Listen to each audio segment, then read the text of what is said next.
बड़ी खबर का सबसे पहले 5 बजे की 5 बड़ी खबरें आपको बता दें।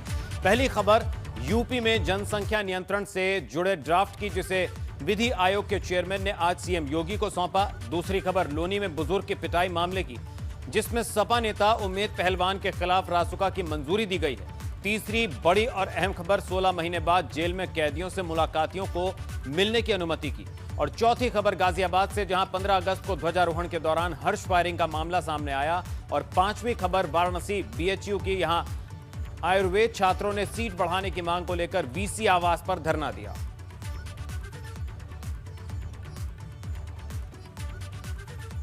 तो खबर बलरामपुर से, जहां समाजवादी पार्टी ने अनोखा प्रदर्शन किया है। पूर्व मंत्री डॉक्टर एसपी यादव की अगुवाई में सपा कार्यकर्ताओं ने शासन प्रशासन के विरोध में बदहाल सड़क पर धान की रोपाई शुरू कर दी। दरअसल फुलवरिया बाईपास के करीब बलरामपुर गोंडा मार्ग पर भारी जल जमाव से लोग बेहद परेशान हैं, जिससे समाजवादी पार्टी ने मुद्दा बना दिया और बड़ी संख्या में सपा कार्यकर्ता और पदाधिकारियों ने सड़क पर धान की रोपाई शुरू कर विरोध जताया। बलरामपुर की ये तस्वीरें आप देख सकते हैं, जहां लगातार बारिश से सड़क का क्या हाल है उसकी तस्वीर आप देख सकते हैं। लोग बेहद परेशान होते हैं, यहां से गुजरने में लोगों को दिक्कतों का सामना करना पड़ता है। और ऐसे में समाजवादी पार्टी ने इसे मुद्दा बनाया और वहां भारी तादाद में कार्यकर्ता इकट्ठे हुए और सड़क पर धान की रोपाई कर अपना विरोध दर्ज कराया। उधर पीलीभीत में सपा की सहयोगी महान दल ने बीजेपी के खिलाफ जन आक्रोश रैली की शुरुआत की और सपा प्रदेश अध्यक्ष नरेश उत्तम ने इस रैली को हरी झंडी दिखाकर रवाना किया। इस रैली में हजारों की संख्या में सपा और महान दल के कार्यकर्ता रथ के साथ पैदल चलते दिखे। आगामी विधानसभा चुनाव को लेकर जातियों को साधने की महान दल की यह तैयारी। आज समाजवादी पार्टी के राष्ट्रीय अध्यक्ष जी के निर्देश पर और उनकी स्वीकृति से महान दल के राष्ट्रीय अध्यक्ष केशव देव मौर्य द्वारा जनाक्रोश रैली आज निकाली जा रही, यात्रा निकाली जा रही। उसी यात्रा का प्रारंभ करने के लिए हम और हमारी पार्टी के लोग आए। तो जनवादी पार्टी सोशलिस्ट के राष्ट्रीय अध्यक्ष डॉक्टर संजय सिंह चौहान ने जन क्रांति यात्रा की शुरुआत आज बलिया से की है। और इस यात्रा की शुरुआत नेता प्रतिपक्ष राम गोविंद चौधरी ने सपा का झंडा दिखाकर की और ये यात्रा बलिया से शुरू हो रही है और अयोध्या में समाप्त होगी। जनवादी पार्टी ने शुरू की ये यात्रा, बलिया से इसकी शुरुआत हुई, अयोध्या जाकर यात्रा समाप्त होगी और कार्यकर्ताओं में जबरदस्त उत्साह और जोश देखने को मिला। राम गोविंद चौधरी ने झंडा दिखाकर यात्रा की शुरुआत की। वहीं यूपी जनसंख्या नियंत्रण से जुड़ा ड्राफ्ट राज्य विधि आयोग के अध्यक्ष जस्टिस एएन मित्तल ने सीएम योगी को सौंप दिया है। दरअसल उत्तर प्रदेश राज्य विधि आयोग ने प्रस्तावित जनसंख्या नियंत्रण कानून से संबंधित विधेयक का मसौदा तैयार किया, जिसमें बताया जा रहा है कि 2 से ज्यादा बच्चों के माता पिता को स्थानीय निकाय चुनाव लड़ने से रोकने की सिफारिश की गई है। साथ ही एक बच्चे के माता पिता को कई तरह की प्राथमिकता देने की बात इस ड्राफ्ट में की गई है। बताया जा रहा है कि विधि आयोग की ओर से तैयार 260 पन्नों की रिपोर्ट में विभिन्न वर्गों की ओर से आए सुझाव शामिल किए गए हैं। ये विधेयक उत्तर प्रदेश जनसंख्या एक्ट 2021 के नाम से जाना जाएगा।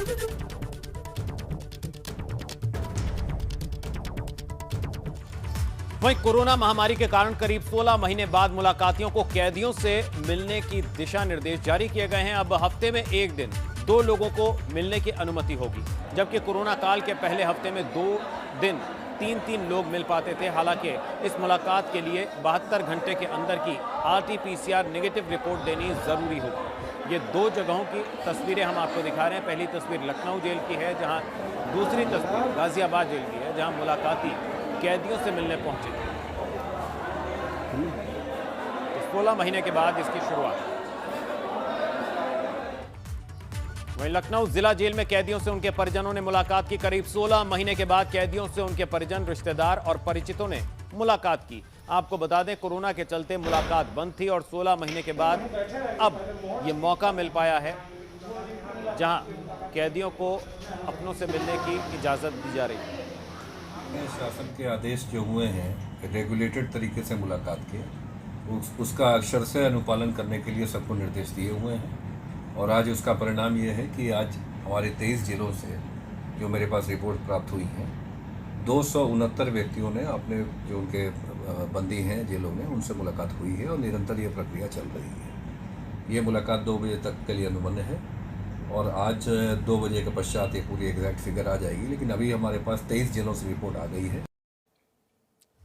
वहीं प्रयागराज के नैनी जेल में लगभग 1.5 साल के बाद बंद कैदियों से बड़ी संख्या में उनके परिजन मुलाकात करने पहुंचे, लेकिन 72 घंटे के अंदर की कोविड RT-PCR रिपोर्ट होने की बाध्यता के चलते कई लोगों को मायूस होकर वापस लौटना पड़ा और वो जेल में बंद अपने बंदियों से मुलाकात नहीं कर सके, जिसका उन्हें मलाल रहा। मुझसे काम लिया नहीं जा सकता, लेकिन मैं स्वैच्छिक रूप से आज से शुरुआत हुई है कि आप मुलाकात कर सकते हैं। इससे क्या है कि हमारे जो पारिवारिक जो सदस्य थे वो ज़्यादा परेशान थे, घर के लोग परेशान थे, क्योंकि अगर आप फ़ोन कॉल पे जो बात होती थी वो 2 मिनट के लिए और परिवार के एक सदस्य केवल, हम आप किसी को भी यहाँ लाके मिलवा सकते हैं, अपने परिवार के सदस्य 2 लोग को मिलवा सकते हैं। इसलिए ये कि अब हमारा परिवार भी मिल सकता है जाके उन लोगों से। उसी टाइम तो बहुत परेशानी थी, मगर आज जो मिलाई हुई है बहुत अच्छी मिलाई हुई है। काफ़ी टाइम प्रशासन ने हमको दिया और हम कायदे से मिल के अपने बच्चे से आए हैं। देखिए, शासन ने मुलाकात के लिए एक लंबे अंतराल के बाद फैसला किया है कि कोविड-19 के वजह से जो मुलाकात बंद थी फिर से आरंभ हो। इसमें सबसे बड़ी शर्त यह है कि मिलने वाले के लिए RT-PCR रिपोर्ट नेगेटिव होनी चाहिए और वो 72 घंटे के अंदर की होनी चाहिए और उसकी आवृत्ति फ्रिक्वेंसी कम की गई है। सप्ताह में पहले अंडर ट्रायल बंदी से 3 बार मुलाकात कर सकते थे, विचाराधीन बंदी से, अब जो है 1 ही बार कर सकते हैं और मिलने वालों की संख्या में कटौती करके 3 के बजाय 2 कर दी गई। उत्तर प्रदेश की जेलों में बंद कैदियों की परिवार वालों से मुलाकात पर लगी पाबंदी वापस ले ली गई है। ये पाबंदी पर लगी रोक आज से ही वापस ली गई है। आज से जो परिवारजन हैं वो जेलों में बंद अपने कैदियों से मुलाकात कर रहे हैं। पिछले साल मार्च महीने से ही रोक लगा दी गई थी, हालांकि नियमों में थोड़ा बदलाव किया गया है।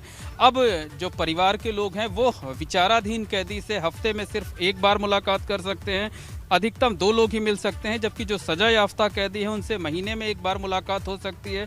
इसके साथ साथ जो मुलाकाती हैं उनको 72 घंटे के अंदर की RT-PCR रिपोर्ट लाना बेहद ज़रूरी है। बिना RT-PCR रिपोर्ट के किसी को भी जेल के अंदर जाने और किसी बंदी से मुलाकात की इजाज़त नहीं दी जाएगी। इस वक्त कोविड प्रोटोकॉल का खास तौर पर पालन किया जा रहा है और ये व्यवस्था अब आगामी आदेश तक लगातार जारी रहेगी। तो लोग घर बैठे जो है वो पहले बुकिंग करा सकते हैं, उसके बाद सिर्फ उनको यहाँ आकर के अपनी फ़ोटो खिंचानी होगी, 72 घंटे के अंदर की RT-PCR रिपोर्ट दिखानी होगी, उसके बाद वो जेल में बंद अपने कैदी से मुलाकात कर सकते हैं। तो एक अच्छी खबर है और पहले दिन इसका ज़बरदस्त रिस्पांस प्रयागराज की नैनी सेंट्रल जेल में देखने को भी मिला है। कैमरामैन रोहित श्रीवास्तव के साथ मोहम्मद मोइन, ABP गंगा, प्रयागराज। तो रक्षाबंधन से पहले कैदियों को अपने परिजनों से मिलने की छूट मिलना किसी बड़े तोहफे से कम नहीं है, लेकिन नियमों का पालन करना यहां भी अनिवार्य है। तो करीब 16 महीने के बाद गाजियाबाद में कैदियों और उनके परिजनों के चेहरे पर खुशी नजर आई।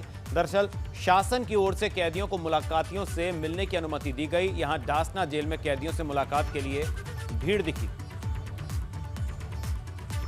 1.5 साल बाद अब एक बार फिर कैदियों से मिलने आएंगे उनके परिजन।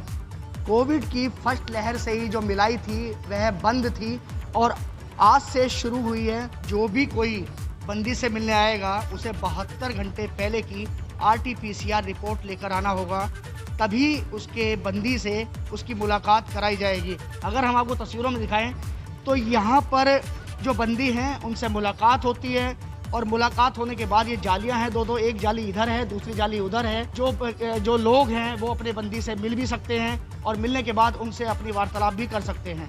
गाजियाबाद की डास्ता जेल से ABP गंगा के लिए मैं शक्ति सिंह। वहीं गाजियाबाद से बड़ी खबर आपको बता दें, 15 अगस्त के दिन ध्वजारोहण के दौरान हर्ष फायरिंग का मामला सामने आया। फायरिंग का वीडियो वायरल हो रहा है। राजनगर इलाके के RDC इलाके का बताया जा रहा वायरल वीडियो, जहां थाना कविनगर पुलिस अब मामले की जांच में जुट गई। तस्वीरें आप देख सकते हैं, वीडियो वायरल है। 15 अगस्त के मौके पर स्वतंत्रता दिवस समारोह के ध्वजारोहण के दौरान हर्ष फायरिंग की तस्वीरें सामने आई। तस्वीरें गाजियाबाद के राजनगर इलाके की हैं। RDC इलाके का बताया जा रहा वीडियो और पुलिस ने इसका संज्ञान लिया है। थाना कविनगर पुलिस मामले की जांच में जुट गई। और अब खबर वाराणसी से। वाराणसी के BHU में छात्र धरने पर बैठे हैं। VC आवास पर छात्रों का धरना जारी है। छात्र आयुर्वेद संकाय की सीट बढ़ाने की मांग कर रहे हैं और इसी धरने के बीच मौके पर कार्यवाहक डीन भी पहुंच गए।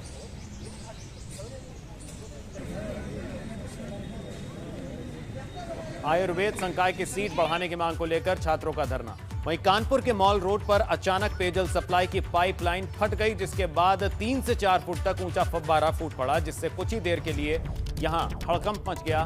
हालांकि गनीमत यह रही कि कुछ अनहोनी नहीं हुई। फिलहाल इसकी जांच के लिए एक टेक्निकल कमेटी गठित की गई है। आपको बता दें कि यह कानपुर का पॉश इलाका है और यहां बड़े बड़े होटल्स और शोरूम हैं। JNNURM योजना के तहत कानपुर के गंगा बैराज से पूरे शहर में पीने के पानी के लिए पाइपलाइन डाली गई थी, जिसे लेकर भ्रष्टाचार के आरोप लगते रहे हैं। इस बीच मेयर प्रमिला पांडे का कहना है कि ये योजना पिछली सरकारों में शुरू हुई थी, जिसमें पाइपलाइन डालते समय बीच बीच में गैप छोड़ दिया गया। क्या कहना है उनका, आपको सुनवाते हैं। भाई अब जब वो बिगड़ा हुआ जो काम है, जो बिगड़ा हुआ कार्य है, उसको तो मैं इतना पैसा संसाधन कई 100 करोड़ का प्रोजेक्ट है, तो उसको हमने इस बार जो हमारा 15वें का पैसा आया है, उसमें हमने ये कहा अपने नगर आयुक्त साहब से कि इसमें भाई पूरे शहर की पाइपलाइन एक साथ नहीं होगी, क्योंकि उसमें बड़ा पैसा लगेगा, तो हम क्यों नहीं एक एक वार्ड का करके उसमें जुड़वाएं। ये कार्य भी मैंने कल से। और अब खबर झांसी से। नगर पालिका के चेयरमैन ने की पार्षद की पिटाई। इस वक्त की बड़ी खबर झांसी से, तो जूतों से पिटाई का वीडियो वायरल हुआ है। बीजेपी पार्षद पर राष्ट्रगान में बाधा डालने का आरोप। पार्षद और चेयरमैन के बीच चल रहा है पुराना विवाद। तो कांग्रेस चेयरमैन की शिकायत पर बीजेपी पार्षद गिरफ्तार।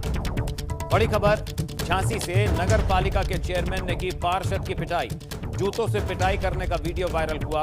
बीजेपी पार्षद पर राष्ट्रगान में बाधा डालने का आरोप। तो पार्षद और चेयरमैन के बीच चल रहा है पुराना विवाद। कांग्रेस चेयरमैन की शिकायत पर बीजेपी पार्षद को गिरफ्तार कर लिया गया।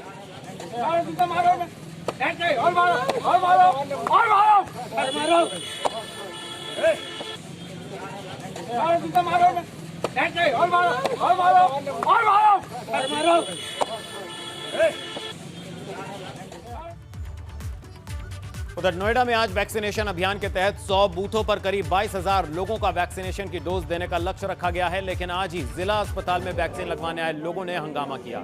इसके बाद मजबूरन मौके पर पुलिस को बुलाना पड़ा और फिर जाकर कहीं हंगामा शांत हुआ। तस्वीरों में आप देख सकते हैं भारी संख्या में लोग वैक्सीनेशन के लिए पहुंचे। नोएडा में आज वैक्सीनेशन के लिए महाअभियान चलाकर 100 टीकाकरण बूथों पर 22,000 लोगों को वैक्सीन लगाने का लक्ष्य रखा गया है। और इस वक्त हम नोएडा के जिला अस्पताल में मौजूद हैं, जहां टीकाकरण बूथ के बाहर आप देख सकते हैं काफ़ी लंबी लाइन लगी हुई है। लोग काफ़ी देर से यहां पर टीका लगवाने के लिए इंतज़ार कर रहे हैं। कुछ लोग यहां पर मौजूद हैं, हम उन्हीं से बात करेंगे और जानने की कोशिश करेंगे कि आखिरकार कितनी देर से आप लोग खड़े हैं यहाँ पर। हम लोग कम से कम 2 घंटे से खड़े हैं। हम लोग बुकिंग करते हैं पर बुकिंग। चलिए, लोगों का घंटों इंतजार लोगों को करना पड़ा और उसके लिए लोगों ने हंगामा भी किया। खबरों में बढ़ेंगे आगे। बसपा सुप्रीमो मायावती ने आज प्रेस कॉन्फ्रेंस की, लेकिन प्रेस कॉन्फ्रेंस में निशाने पर इस बार सिर्फ भाजपा रही। मायावती ने भाजपा सरकार पर जमकर निशाना साधा और कहा कि बसपा के प्रबुद्ध सम्मेलन की सफलता से भाजपा घबरा गई है। बेहतर होता कि सरकार बाढ़ पीड़ितों के लिए यात्रा निकालती। साथ ही उन्होंने दलितों और महिलाओं को लेकर भी सरकार को घेरा।